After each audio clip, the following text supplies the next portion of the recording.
உத்தராங்கம் அந்த எத்தனை கால வேள்வியோ 2 4 6 எத்தனை கால யாக வேள்வி பண்றோமோ செய்து கும்பாபிஷேகம் தண்ணி ஊத்துறது உத்தராங்கம் அப்படின்னு பேர். 45 நாள் மண்டல பூஜை செய்வது மத்தியமாங்கம் அப்படின்னு பேரு. அதுல இப்ப நம்ம இருக்கக்கூடியது பூர்வாங்கம் அப்படின்னு சொல்லக்கூடிய இந்த ஆரம்ப நிகழ்வு. இந்த ஆரம்ப நிகழ்வுல மகா கணபதி பிரார்த்தனா பூர்வகம், ஏன்னா பத்திரிகையில பார்த்திருப்பீங்க எல்லாரும், அனுஜை விக்னேஸ்வர பூஜை அப்படின்னு போட்டுருவோம். அனுஜை அப்படிங்கிறது உத்தரவு வாங்குதல் அப்படின்னு அர்த்தம். ஏன்னா இந்த கும்பாபிஷேகம் அவனருளாலே அவன் தாள் வணங்கி அப்படிங்கிற வாசத்துக்கு இணங்க நம்ம நிர்ணயம் பண்ணதாக இருக்கக்கூடாது இந்த கும்பாபிஷேகம். ஏன்னா இந்த சுவாமி நிர்ணயம் செய்ததாக இருக்க வேண்டும் இந்த கும்பாபிஷேகம் அப்படிங்கறதுனால தேவதா அனுகே அப்படின்னு பேரு. இந்த சுவாமி கிட்ட போய் உத்தரவு வாங்குறோம், இந்த மாதிரி இந்த தேதியில இந்த நட்சத்திரத்துல இந்த திதியில இந்த டைம்ல கும்பாபிஷேகம் பண்ண போறோம், அதற்கு உத்தரவு தரணும் அப்படின்னு. தென்னாடுடைய சிவனே போற்றி, எந்நாட்டவர்க்கும் இறைவா போற்றி, ஏகம்பத்துரை எந்தாய் போற்றி, பாகம் பெண்ணுரு ஆனாய் போற்றி, காவாய் கனகத்திரளே போற்றி, கைலை மலையானே போற்றி போற்றி. ருத்ராட்சோ வன்னிகஸ்தோ முடுமதி சகிதோ பஸ்மோ தூளிதாங்கோ உல்லாசம் பத்தபீதம் உதவகனயனம் ஊர்த்வகங்கா சகாயம். ஓங்காரோ மூலமந்திரோ முனிஜன சகிதோ வேதசாரோ சிவாக்யோ வந்தே கைலாசநாதோ சகல குருபதிம் தட்சிணா மூர்த்தி ரூபோ ஸ்ரீநீலகண்டாய விஷபத்வஜாய விஷங்க பத்மாப்திய உத்தராங்கம் அந்த எத்தனை கால வேள்வியோ 2 4 6 எத்தனை கால யாக வேள்வி பண்றோமோ செய்து கும்பாபிஷேகம் தண்ணி ஊத்துறது உத்தராங்கம் அப்படின்னு பேர். 45 நாள் மண்டல பூஜை செய்வது மத்தியமாங்கம் அப்படின்னு பேரு. அதுல இப்ப நம்ம இருக்கக்கூடியது பூர்வாங்கம் அப்படின்னு சொல்லக்கூடிய இந்த ஆரம்ப நிகழ்வு.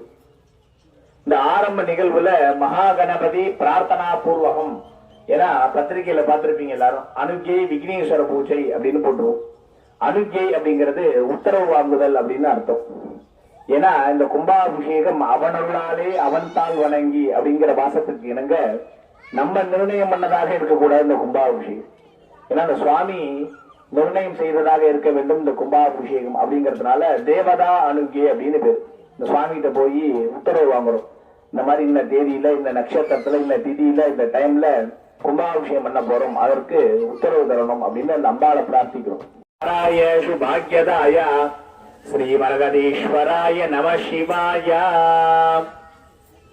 வேண்டத்தக்கதை அருள்வோயினி, வேண்டும் முழுவதும் தருவோயினி என்று நமது கிராமத்திலே எழுந்து பல்லாண்டு காலமாக வீற்றி அருள்பாலித்து வரும் ஸ்ரீ ஆங்காள பரமேஸ்வரி அம்பிகா சபரிவார தெய்வங்களுடைய நூதனமாக ஸ்தாபனம் செய்யக்கூடிய ஆலய புனரோத்தாரண ஜீரணோத்தாரண சாஷ்டபந்தன மகா கும்பாபிஷேகமானது நடைபெற உள்ளது. அதனுடைய அங்கமாக இன்றைய தினம் பூர்வாங்கம் என்று சொல்லக்கூடிய அந்த கும்பாபிஷேகத்தினுடைய தொடக்கம். இந்த கும்பாபிஷேகம் 3 அங்கங்கள், பூர்வாங்கம், உத்தராங்கம், மத்தியமாங்கம் அப்படின்னு பேரு. அங்கம்னா பகுதி. அதுல முதல் பகுதி பூர்வாங்கம். ஒரு சுவாமிய பாலஸ்தாபனம் பண்ணி கோவில்ல இருந்து பேத்து கொண்டு போய் ஒரு கீத்து கொட்டால போட்டு உட்கார வச்சுட்டோம் அப்படின்னா அதுல இருந்து அந்த கும்பாபிஷேக யாக வேள்வி முதல் கால யாக வேள்வி நடக்க வரைக்கும் இருக்கக்கூடிய ஒவ்வொரு பூஜையுமே பூர்வாங்கம்னு பேரு. ஆனா நம்மளுடைய அறியாமை என்னென்னலாம் பண்றோம் அப்படின்னா அந்த பிள்ளையார் தலையில ஸ்டாண்டு மாதிரி அருகம்புல சொருகி வைக்கிறோம். ஒரு 4:30 மணிக்கு நல்ல நேரம் அப்படின்ட்டு 4:30 மணிக்கு பிள்ளையார பிடிச்சி வச்சுட்டு 6 மணிக்கு பூஜையை ஆரம்பிக்கிறோம்.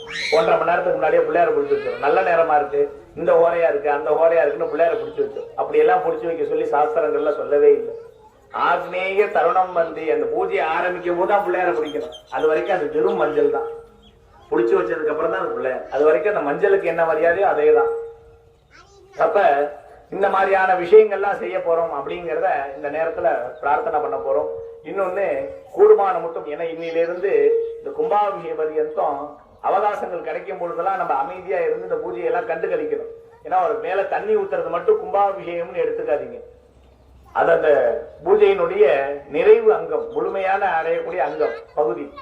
அது மட்டுமே கும்பாபிஷேகம் கிடையாது. இன்னையில இருந்து ஆரம்பிச்சா வரிசையா ஒவ்வொரு நடக்கக்கூடிய ஒவ்வொரு பூஜையுமே கும்பாபிஷேகம் தான்.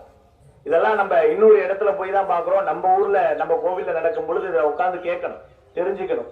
ஏன்னா அடுத்த சந்ததிகளுக்கு நம்ம என்னன்னு சொல்றதுக்கே நமக்கு விஷயம் தெரியுது. விஷயம் தெரியாம ஏன் விளக்கேத்துறேன்னு கேட்கறா, தெரியல, எங்க மாமியார் ஏற்ற சொன்னா ஏத்துறேன், அவ்வளவுதான் பதில் நம்மகிட்ட இருக்கு.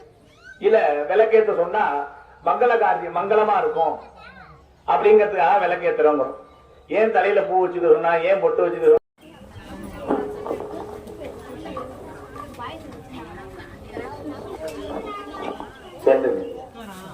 ஓம் ஆதி பூஜ்யாய தேவாய தந்தமோதகதாரிணி வல்லபா பிராணகாந்தாய ஸ்ரீ கணேசாய மங்களம் மங்கள பிரதானாய மகாக வரும்போதாவது நெத்தி நிறைய விபூதி பூசிட்டு வாங்க. ஏன்னா நெத்தி நிறைய விபூதி பூசிக்கிறதுக்கு வெக்கப்பட்டுட்டேன் அப்படின்னா, ஐயோ விபூதி பூசினா நம்மள யாராவது பண்டாரன்னு கிண்டல் பண்ணிடுவா, அதனால பூசிக்கப்படாது அப்படின்னு நம்ம நினைச்சிட்டோம் அப்படின்னா, விபூதி பூசறதுக்கு வெக்கப்பட்டோம் அப்படின்னா வரக்கூடியவர் கழுத்து இல்லாத முண்டம் அப்படின்னு அந்த சுவாமி பார்க்காம கையை வச்சு இப்படி மறைச்சுக்கிறார்.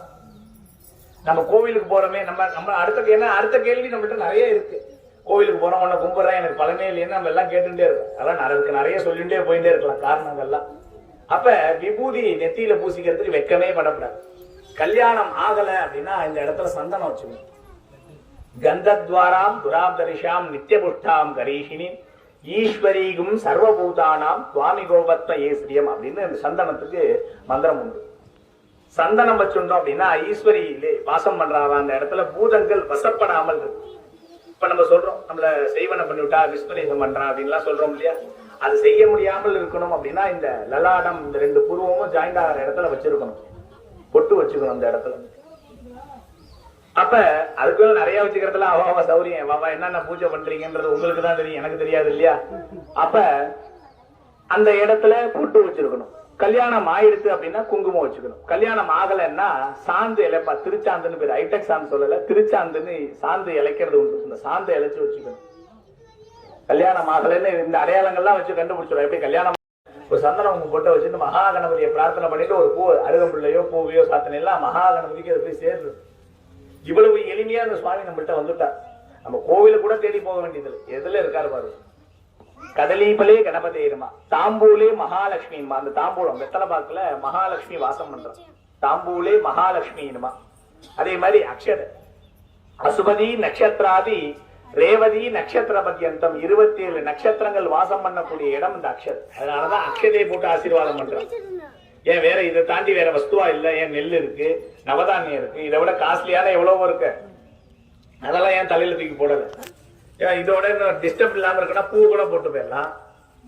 அப்ப ஏன் அதெல்லாம் போடல அப்படின்னா 27 நட்சத்திரங்கள் வாசம் பண்ணக்கூடியது இந்த அக்ஷதை, மஞ்சள் அக்ஷதை, சோபனாட்சதைன்னு பேர்.